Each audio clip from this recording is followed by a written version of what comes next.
Isang mabiyaya at mapagpalang araw ho sa inyong lahat. Sana po kayo ay nasa mabuting kalagayan sa mga oras na ito.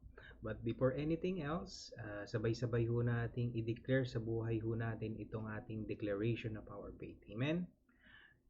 Amen. So sige po, sabi ho dito, I am a child of the living God. My heavenly Father is my dream giver.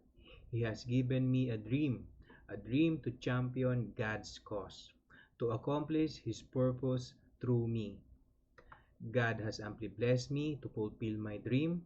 I am blessed to be a believer and not a doubter. I am blessed to increase, to multiply in every aspect of my life. I am blessed to be a giver and not a taker.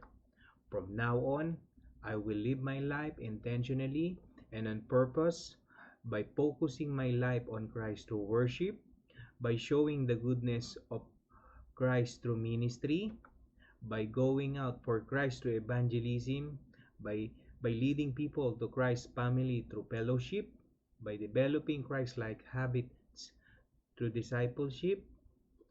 I will rise to a new life to be the person God made me to be. In Jesus' name, Amen and Amen. So bago ang lahat bago tayo makinig ng mensahe ng Panginoong Diyos, tayo po muna ay manalangin. Panginoon, maraming salamat sa araw na ito na ibinigay mo sa amin, panibagong linggo upang makapakinig ng iyong salita.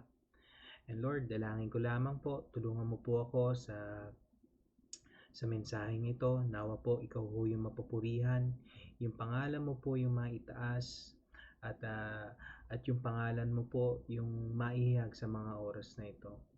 Gawin mo nga lang po ako, Panginoon, na bilang iyong mensahero sa mga oras na ito. Dalangin ko rin po sa bawat isa sa amin na nakikinig. Ikaw po ang humipo sa buhay ng bawat isa sa amin, Panginoon. And whatever, Panginoon, yung mensahe na mapapakinggan namin, nawa po ito po ay tumimo sa aming puso at isipan, at ito po ay magkaroon ng pagbabago sa buhay ng bawat isa sa amin. And tunay nga, Panginoon, na wala na ho kami mahihiling pa sa buhay ho namin, kundi mapapurihan ka sa bawat araw, sa bawat sandali ho ng buhay na meron kami. Maraming salamat ho. Sa iyo po ang papuri at pasasalamat sa pangalan ho ni Jesus. Amen and Amen. Good morning, everyone. The title of our message this morning is Fear Not, but Trust God. Huwag tayong matakot at magtiwala tayo sa ating Panginoon Diyos. At ang konteksto ho natin ay makikita ho sa Luke chapter 1 verse 5 hanggang 25. And today we are going at the life of Zechariah. So sa mga hindi ho nakakakilala kay Zechariah, si Zechariah kumbaga siya ho yung tatay ni John the Baptist.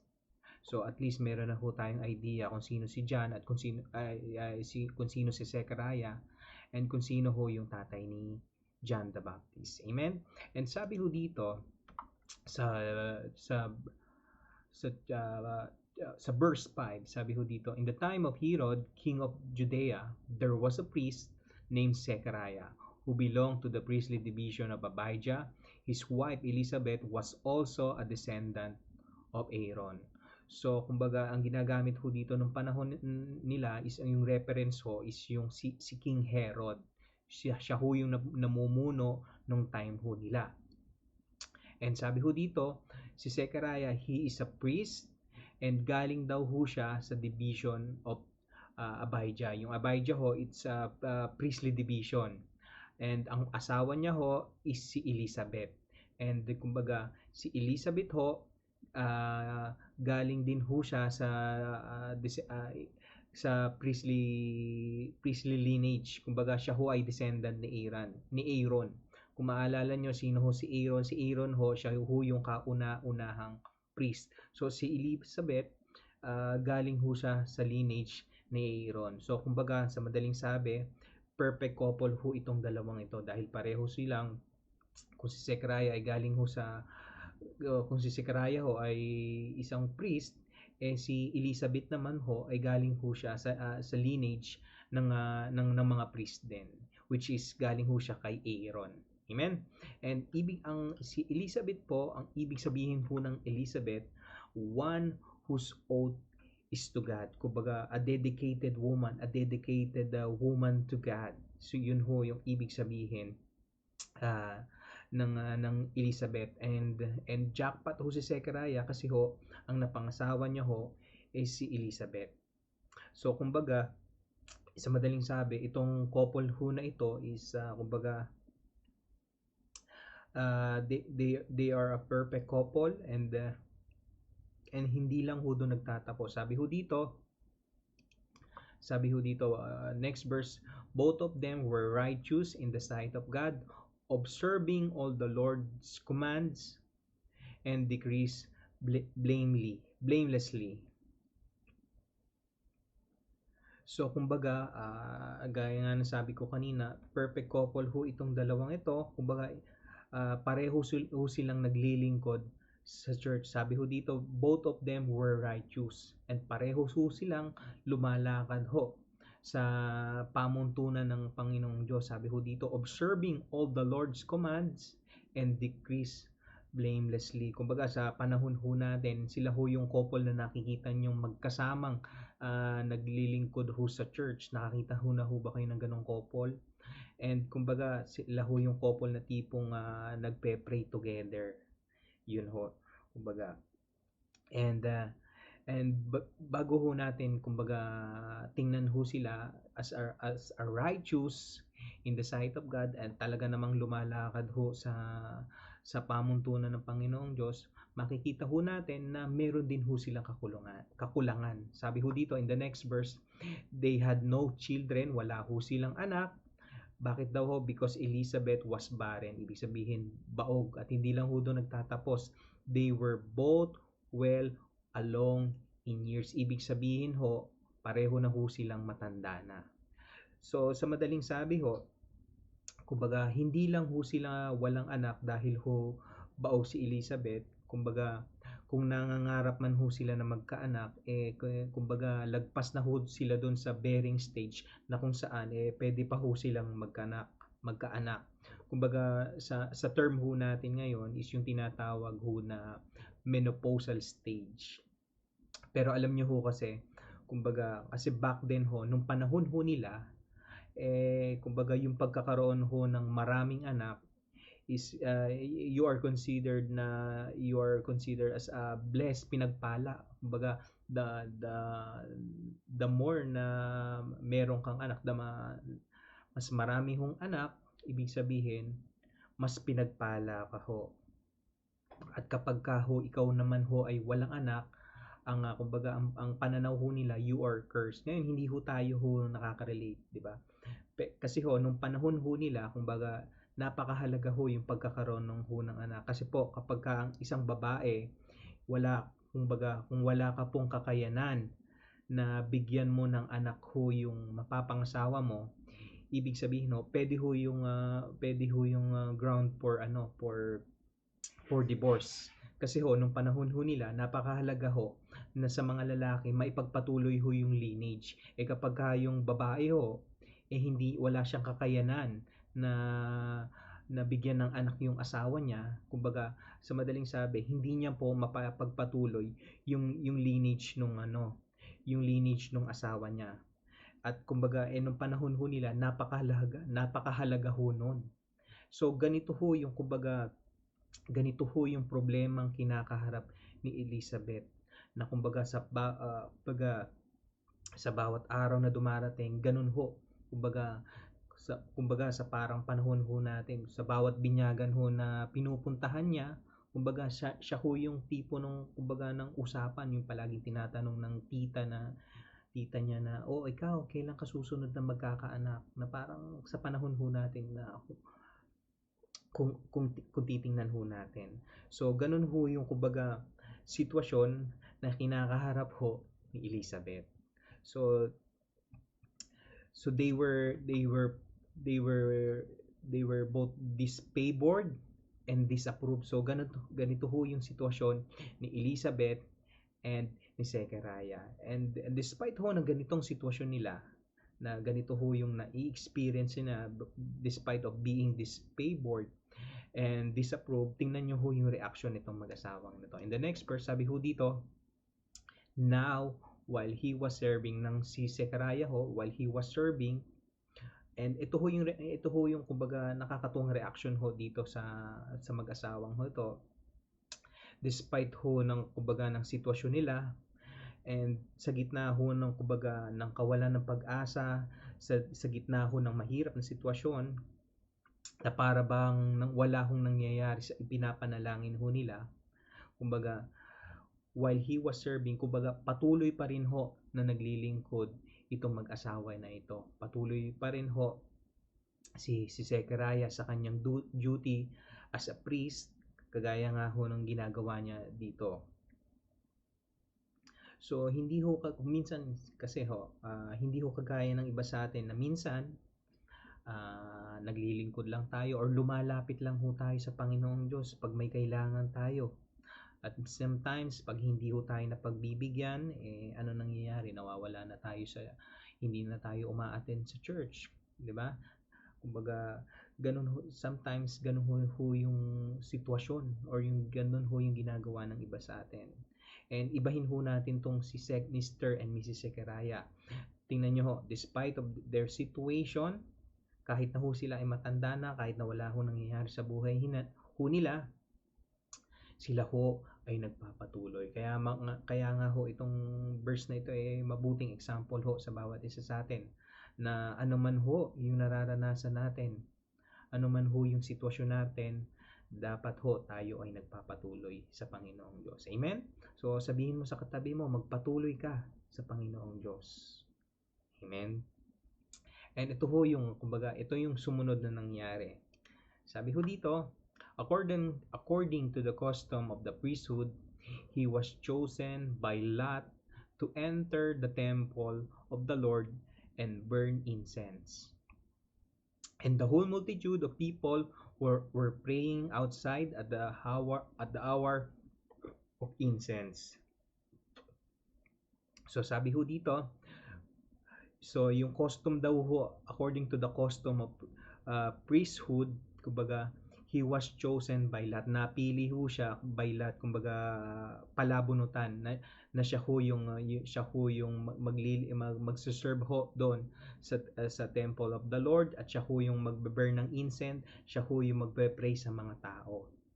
And back then ho kasi, alam nyo ho, para ho mabunot or para mapili kung sino yung susunod na magse-serve ho doon sa temple, kung sino yung susunod na magpe-pray, sino yung magbe-burn ng incense, meron ho silang kumbagang custom na palabunutan. Para ho hindi magkadayan, they do it by a lot.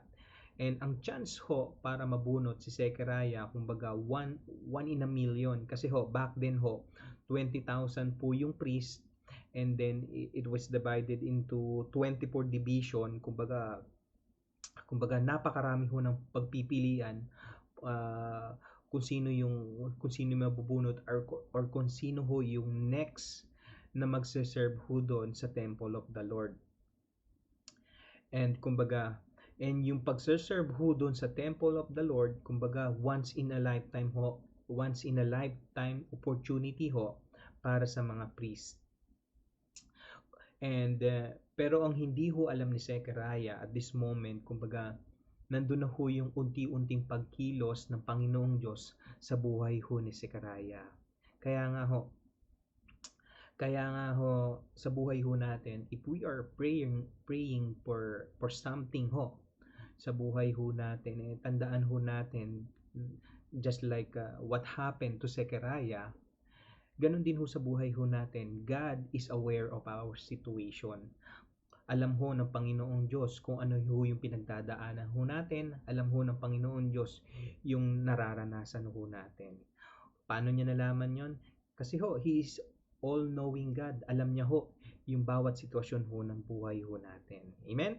And in the next verse, sabi ho dito, and there appeared to him an angel of the Lord standing at the right side of the altar of incense. So may may lumitaw ho daw na anghel ng Panginoong Diyos.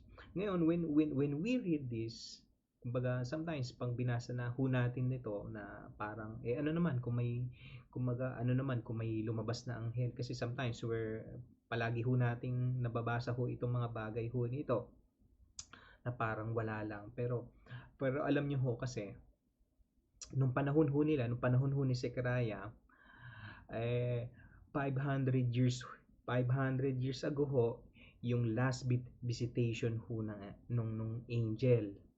And 800 years ago ho yung last miracle na experience ho ng mga tao. And 400 years ho yung total silence from the Lord. Kaya nga ho nung magsara ho yung Book of Malachi, alam niyo ho yung Book of Malachi, after ho nun is Book of Matthew. Pero po bago ho mag-Matthew, meron hong 400 years na gap ho yan. 400 years of silence from the Lord. So yung 400 years na yon, 400 years ho na walang prophet, 400 years na walang miracle. So sa madaling sabi ho, 400 years God is silence. And suddenly, sa pangyayaring ho ito, merong kumbaga an angel appear, bigla na lang kung may nagpakitang anghel kay Zechariah. Kumbaga sa madaling sabi ho, big time ho to dahil may anghel na nagpakita ho kay Zechariah. And tingnan niyo ho yung reaction niya nung makita niya yung anghel.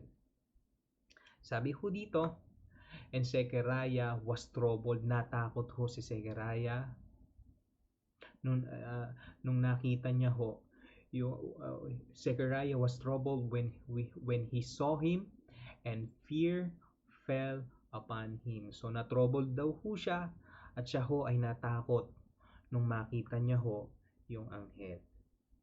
At ang sabi ho ng angel, sabi ho dito, but the angel said to him, do not be afraid, Zechariah, for your prayer has been heard, and your wife Elizabeth will bear you a son, and you shall call his name John. So, sabi ho dito ng anghel, wag daw ho siyang matakot. Bakit daw ho? Kasi daw ho, yung kanyang panalangin ay napakinggan. So, ang point number 1 ko ho dito, so sa lahat, that's why if you are here today, ito ho yung point number 1 ho natin. Tandaan ho natin na anuman ho yung sitwasyon natin, anuman ho yung pinagdadaanan natin, na sometimes parang feeling ho natin na wala ng pag-asa, na hindi na magbabago, ito ho yung tatandaan ho natin. Just like what happened to Zechariah, kagaya ng sinabi ng anghel, for your prayer has been heard. Point number 1, tandaan ho natin, God hears our prayers. So napapakinggan ho ng Panginoon Diyos yung ating panalangin. Kaya nga it's a great assurance ho sa bawat isa ho sa atin na kahit hindi ho natin nakikita si Lord, pero pinapakinggan ni Lord ang ating panalangin, and concern ho ang Panginoong Diyos sa bawat isa sa atin. So concerned ang Panginoon sa iyo. Sometimes ho kasi minsan feeling ho natin na nananahimik si Lord and absent siya, di ba? Na parang kumbaga na parang wala ho siyang ginagawa sa buhay ho natin. In fact, nitong itong pandemic ho na na-experience ho natin, kumbaga marami ho ang naka-experience ho ng ganyan. Marami ho nagtatanong na kumbaga parang hinahanap si Lord, parang walang action, nasaan si Lord? Kasi ho, ang nangyayari, ang daming naghihirap, ang daming namamatay, ang daming nawawalan ng trabaho, and kumbaga yung pandemic ho, 'di ba? Umabot ho ng 2 years. Ang tagal ang tagal ho niya, and to some of us, kumbaga nagtatanong ho tayo, parang absent ho yata si Lord. Parang wala ho siyang ginagawa. And kung titingnan na ho natin, 2 years nga lang ho 'yan, 'di ba? What more pa kaya yung 500 years. Kaya nga ho, mahalagang maunawaan ho natin na God's silence does not mean His absence. So hindi ho porket nananahimik ang Panginoong Diyos, wala na ho siyang ginagawa. Kumbaga para lang ho yan sa ano eh, kumbaga para lang ho yan sa theater play. Kung yung iba ho sa atin nakapanood na ho ng theater play, kumbaga meron ho yung ano eh, sa theater play ho, meron ho yung malaking kurtina. And meron ho dong kumbaga tinatawag na intermission number. So yung intermission na yon minsan ho tumatagal ng kalahating oras, and ginagamit ho yun para break time ho sa mga audience. So yun ho yung time na yung mga audience pwede hong mag CR, pwedeng mag merienda while waiting for the next scene. And sometimes pagka nakasarado ho yung telon, sabi nila telon or kortinang malaki, and sometimes parang iniisip ho natin na parang wala hong nangyayari. We are yung mga audience waiting lang, and akala na nila porket nakasarado ho yung telon wala hong nangyayari. Pero backstage ho marami hong busy na tao. Yung iba ho nagme-makeup, yung iba ho preparing for the next scene. So ano ho yung point ko, ano ho yung point ko dito? Alam niyo ho, back then ho, yung mga Israelites, they were praying for redemption. Kasi ho, kung maalala niyo ho, after nung kay King David, kumbaga natapos na yung glory days ho nila. After kay David, kumbaga papalit-palit na ho yung nagpapahirap ho sa buhay ho nila. And dito ho sa sitwasyon ho nila ngayon, kumbaga they were ruled under the Roman Empire, kumbaga, at sila ho ay pinapahirapan ng matindi. And sa sitwasyon ho nila, kumbaga for 400 years, kumbaga God is silent. Kumbaga for 400 years ho silang nananalangin, and 400 years wala hong miracle, walang prophet, at nabasag lamang ho yan nung ipinanganak si Jesus Christ, nung dumating ho si Jesus Christ. Kaya nga ho,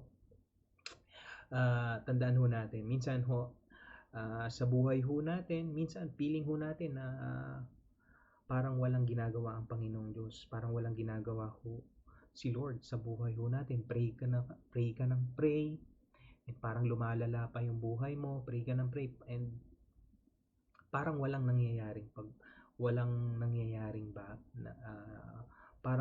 nangyayaring pagbabago doon sa pinagpe-pray mo. And tandaan ho natin, kumbaga minsan feeling lamang ho natin yon na parang walang ginagawa ho ang ating Panginoon.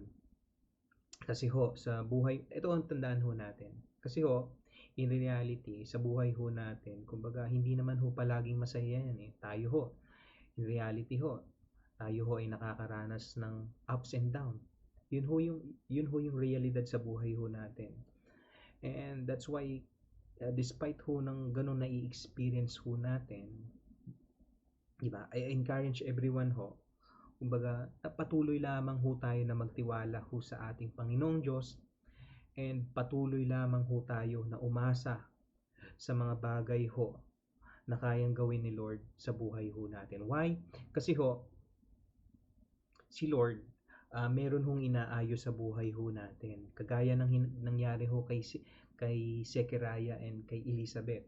He is preparing something, hindi man ngayon na mangyayari. Malay ho natin, next year darating din ho yung mga bagay na pinapanalangin natin. Kaya I encourage everyone ho, sa bawat isa sa atin, na kahit ano man ho yung na-experience natin, huwag ho tayong magsawang manalangin, huwag ho tayong magsawa na magbasa ng Biblia. Kaya nga yung sa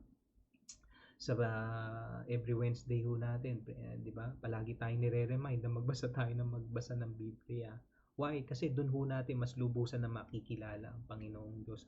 Doon natin mas lalong mauunawaan yung mga bagay na ginagawa niya ho sa buhay ho natin. Amen? And then, wag din ho tayo magsasawa na umattend ho sa mga small group mamaya.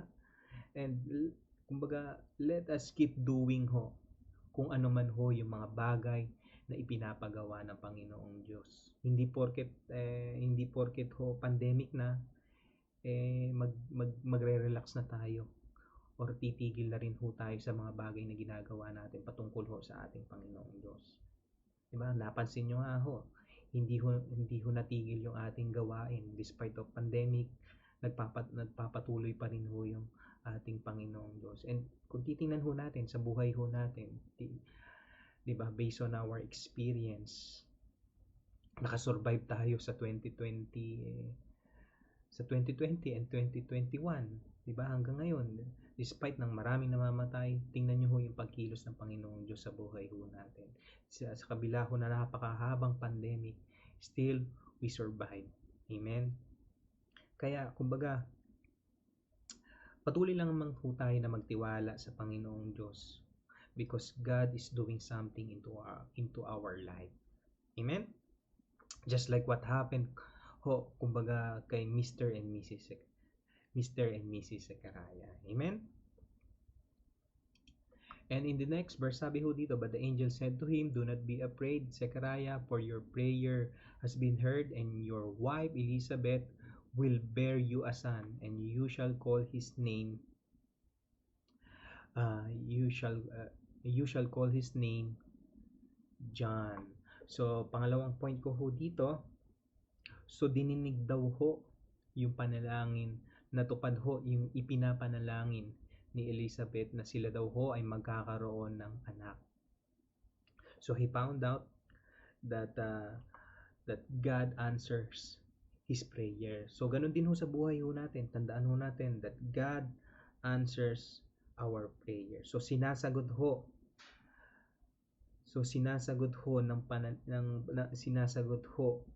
ng Diyos ang ating ipinapanalangin. Just what happened to Elizabeth and Zechariah. Sinagot ho ng Panginoong Diyos ang kanilang pinapanalangin. Ito po ay tinupad. Kumbaga sa madaling sabi, yung pagdating ho ni John sa kanila, kumbaga ito ho yung ultimate prayer nila.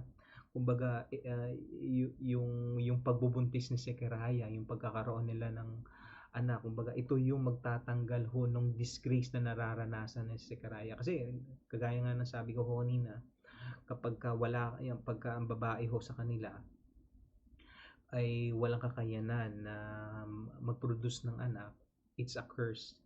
And nung nangyari ho ito, kumbaga ito yung nagtanggal sa disgrace na nararanasan ho ni Elizabeth. Kaya nga ho, sabi niya ho sa verse 25, sabi niya do, how kind the Lord is, 'di ba? Napakabuti daw ng Panginoon Diyos. She is claimed. He has taken away my disgrace of having no children. So ganun yung reaction ni Elizabeth. Ganun siya katuwang-tuwa. Talaga daw, sabi niya, tinanggal daw na he has taken away yung disgrace na nararanasan niya, yung dahil wala ho siyang anak. And in the next verse, sabi ho dito, tingnan ho natin yung reaction ni Zechariah. Sabi ho ni Zechariah, and Zechariah said to the angel, how shall I know this? For I am an old man, and my wife is advanced in years. So, kumbaga, sa madaling sabi, parang nagduda ho si Zechariah. And tingnan nyo, sabi niya, matanda na ako, at yung asawa ko ay matanda na rin. So, pinagdudahan niya yung sinasabi ng anghel. So I don't know bakit ho naging ganun yung reaction niya. In fact, kasi kung siya ho ay priest, di ba? Kasi based on sa kanilang pag-aaral, pwede niyang kumbaga, wow, di ba? It's masusurprise siya. Kasi alam niyo, he's a priest, di ba? Alam niyo yung istorya ni Abraham, kung paano si Abraham na kahit na matanda na ay nagkaanak pa. So sa madaling sabi, alam niya yon at posible din na mangyari sa kanya. Pero at this moment, tingnan niyo ho yung reaction niya. Siya ho ay nagduda. Sabi niya, siya nga ay matanda na at yung asawa niya ay matanda na. So sa madaling sabi, paano mangyayari ho yun? So I don't know bakit ho ganun yung reaction niya, but maybe Kumbaga, siya ho ay nananalangin pero siya ho ay nakapokus sa kanyang present reality, sa present reality ho ng ng situation niya. Kasi kung hindi ho siya nakapokus sa present reality ng situation niya, hindi niya sasabihin na oo nga, matanda na ako eh. Kumbaga, parang sasabihin niya, eh, nangyari nga ngayon kay Abraham. So, possible na mangyari din sa kanya. Pero hindi ho. Nag-focus ho siya sa kanyang present reality. Mas nanaig ho sa kanya yung, kumbaga, mas nanaig ho sa kanya kung ano yung situation niya ngayon. Yun yung tiningnan niya. And kumbaga, and kadalasan ho sa buhay ho natin, minsan ganyan din ho tayo. Minsan nagpe-pray tayo, pero hindi naman ho tayo naniniwala na mangyayari ho yung pinagpe-pray natin. Kumbaga parang naging ano na lamang ho, kumbaga yung tinatawag na lip service. Kumbaga salita ka lang ng salita pero hindi ka naman naniniwala ho doon sa pray ka lang ng pray, kumbaga, and hindi ka naman naniniwala ho doon sa pinagpe-pray mo. Siguro dahil sa sobrang tagal na, and so parang ganun ho yung nangyari kay Zechariah. And sometimes parang ganun din ho tayo. Pray tayo ng pray, pero hindi naman tayo talaga naniniwala o na mangyayari sa atin yung ipinagpe-pray ho natin. Kumbaga sa madaling sabi, para lamang ho siyang lip service. I just remember ho yung istorya ho dun sa isang maliit na town na kumbaga sila ho ay nakakaranas ng tagtuyot. It's a total drought, kumbaga talagang wala hong mabuhay na hayop, wala hong mabuhay na wala ding hong mabuhay na pananim, talagang is as in totally na tuyong-tuyo. So, and then meron ho dong isang maliit na Christian community. So yung Christian community nagsuggest ho sila. So total wala naman tayong matindi na yung tagtuyot at wala na rin tayong makain, wala na tayong maitanim. So ang sinuggest ho nila, mag-prayer and fasting na lang ho tayo. So ganun ho yung sinuggest nung Christian community. So nagpatawag ho ng prayer and fasting, and kumbaga and nanalangin ho sila mula umaga hanggang gabi. At nung matapos na ang kinagabihan ho, nung matapos na ho yung prayer meeting nila, so nagsabi ho nung leader, nung pastor, okay, gabi na, lahat tayo ay umuwi na. And then suddenly ho, kumbaga meron hong isang babae ho doon, kumbaga naglabas ho siya ng payong nung papauwi na ho sila, which is kind of weird, gabi na. And then binuksan niya ho yung payong. So nagulat ho yung mga ibang tao. So sabi nila, gabi na. At bakit ka mayroong dalang payong at bakit mo pa binuksan? So sabi ho ng babae, di ba nag-pray tayo na uulan? So ibig sabihin, sabi ng babae, so uulan yan, sabi ho ng babae. And that's what faith is. Diba? Naniniwala ka kung ano yung pinagpe-pray mo, naniniwala ka. And sometimes some of us, kumbaga kasi ho, some of us pray tayo ng pray pero wala naman ho tayong ginagawa doon sa mga bagay na pinagpe-pray ho natin. Yung iba ho sa atin nagpe-pray ng malaking income. Pero ang tanong, nagpe-pray ka ng malaking income tapos hindi ka naman nagta-tithes. So, paano kapag papalain ni Lord ng malaki? Kung sa maliit pa nga lang, nahihirapan ka na mag-tithes. Diba? Kapag lumaki na yung income mo, syempre, mas malaki yung tithes mo. Kung sa maliit pa lang, paano na yan? Paano ka pa bibigyan? Kung sa maliit pa lang, nahihirapan ka na magbigay kay Lord. So, what more pa kaya kapag malaki na yan? Amen? So, and yung iba ho sa atin, nagpe-pray ka na magkatrabaho pero hindi ka naman nag-a-apply.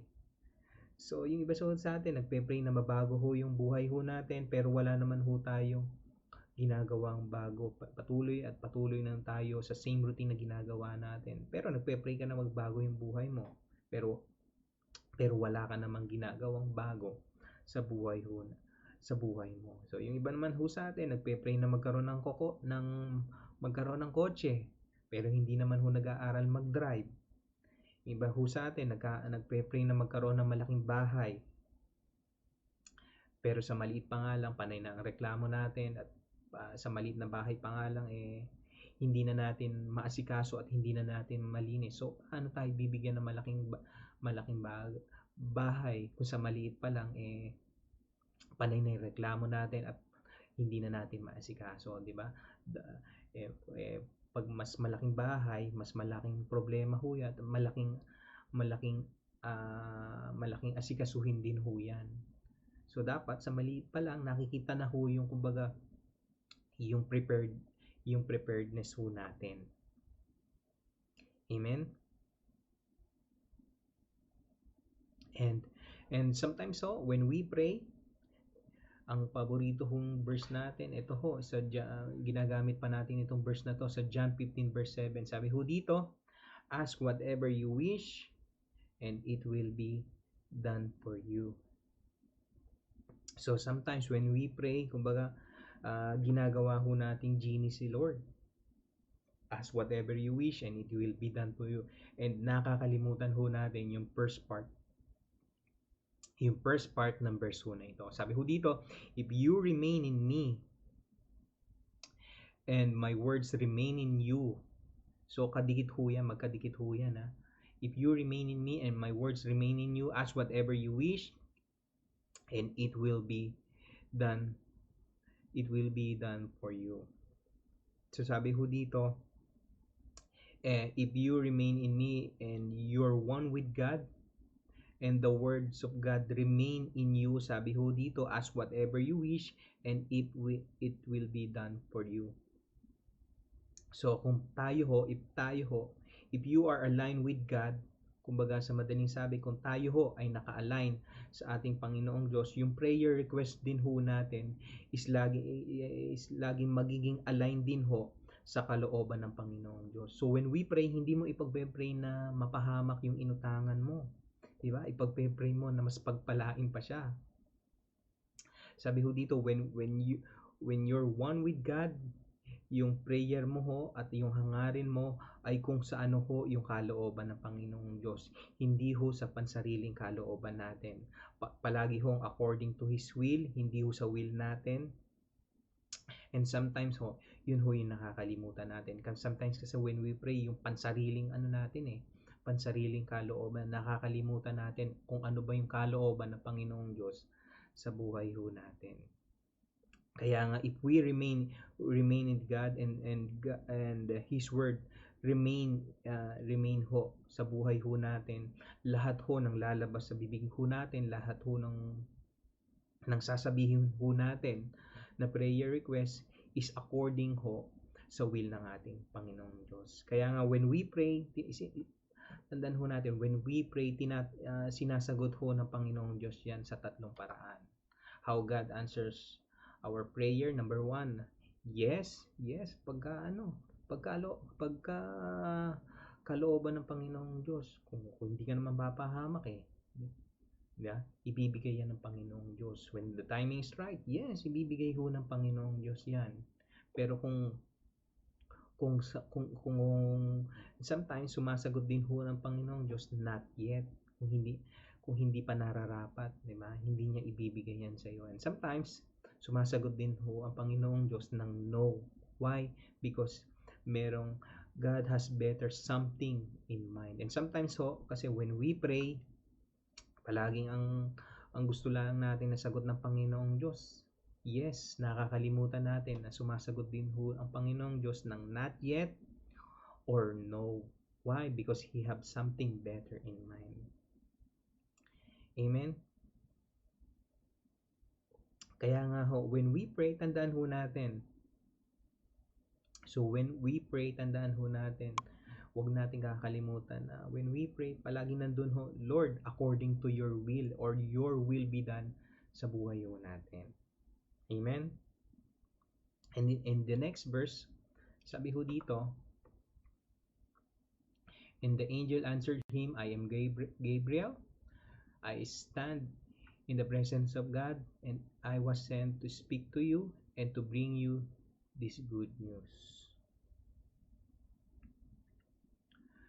So despite ho ng present reality ni Zechariah, kahit na ho sila ay matanda na at barren ho itong si Elizabeth, sabi ho dito ng anghel, I am Gabriel, I stand in the presence of God, and I was sent to speak to you and bring you this good news. So kahit na ho, ganun ho yung sitwasyon ho nila, baga hindi ho napigilan, hindi ho naawat yung kumbaga hindi ho napigilan yung kakayanan ng Panginoong Diyos na kumilos ho sa kanilang buhay despite of their situation.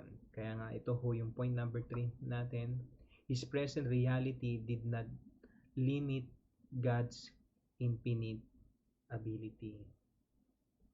Kaya nga ho, tandaan ho natin, whatever ho yung situation natin, whatever ho yung nararanasan natin, kung gusto ka naman pagpalain ng Panginoong Diyos, kung gustong kumilos ho ng Panginoong Diyos sa buhay ho natin, whatever yung situation natin, hindi ho itong kayang pigilan yung kakayanan ng Panginoong Diyos na kumilos ho sa buhay ho natin. Kagaya ho ng nangyari kay Zechariah and Elizabeth, ganoon din ho sa buhay ho natin. Pwedeng kahit na ano yung nararanasan natin, pwede at kayang-kayang kumilos ng Panginoong Diyos sa buhay natin. Amen? Sometimes kasi, minsan nagiging Zechariah din ho tayo.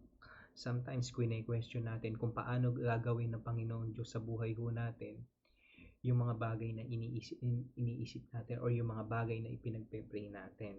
Paano gagawin ho ni Lord yon? Parang ganon, kumbaga minsan parang nagiging Zechariah ho tayo. Minsan nagpo-focus ho tayo sa present reality natin. Sometimes sometimes iniisip natin paano ka iaahon ni Lord sa utang mo. Tandaan ho natin, si Lord nang bahala ho doon.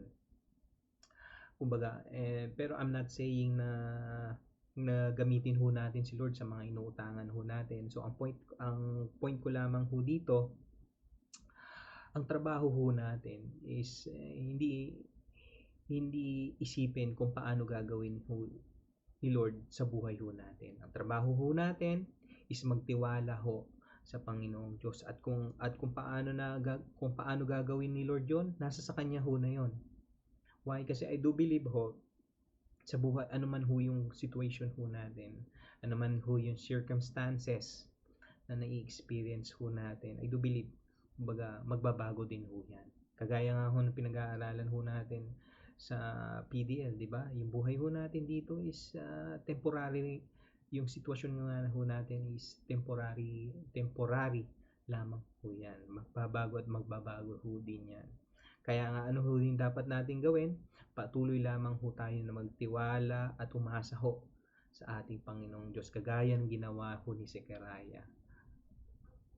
Pero wag ho natin pagdududahan ho yung kakayanan ng Panginoong Diyos sa buhay ho natin. Amen? And ito ho yung naging reaction ho ni Zechariah. Sabi ho niya, but now, since you didn't believe what I said, so hindi ho naniwala si Zechariah. So wag ho sanang ganun tayo. Wag tayong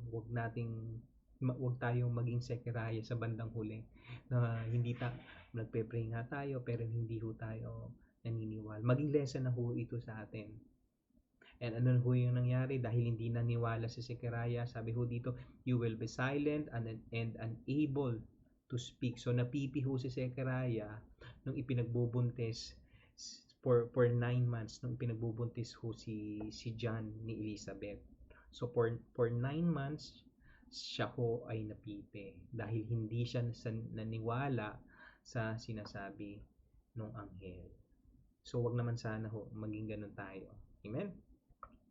So sabi ho, and ito ho yung challenge ho sa bawat isa sa atin today. What are your present realities today? Ano ho yung present realities natin na kinahaharap ho natin ngayon?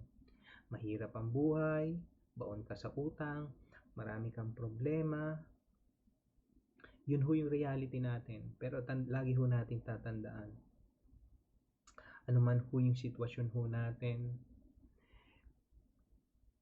hindi ho yan, kumbaga, ano man ho yung mga bagay na nai-experience ho natin, hindi ho yan magiging hadlang para ho kumilos ang Panginoong Diyos sa buhay ho natin. Kaya, ito ho yung challenge ho sa atin. Ano ho yung mga bagay na nagiging hadlang para ho tayo ho ay magtiwala sa Panginoong Diyos? Nagdududa ka pa rin ba kay Lord? Kaya hindi ka nananalangin? Nagdududa ka pa rin ba kay Lord? Kaya ka hindi nagbabasa ng Bible? Kaya nga ho, tandaan ho natin, ano man ho yung buhay na meron ho tayo, this is just a temporary. Kayang-kaya hong baguhin ng Panginoong Diyos yan.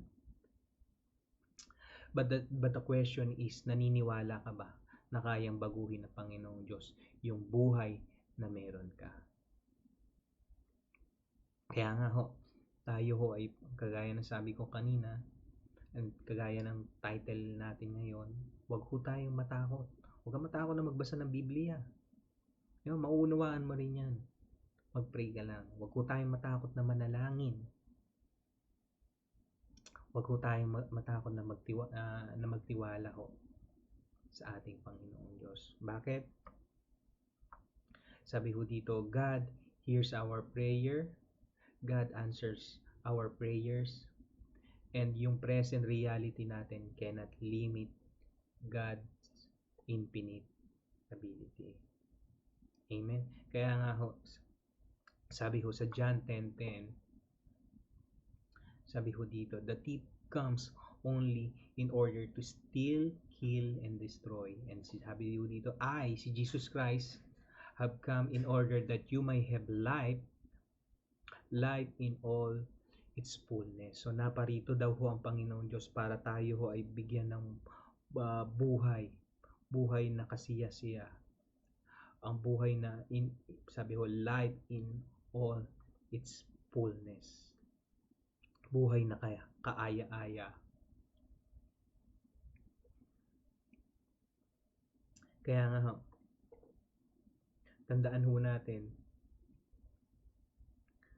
na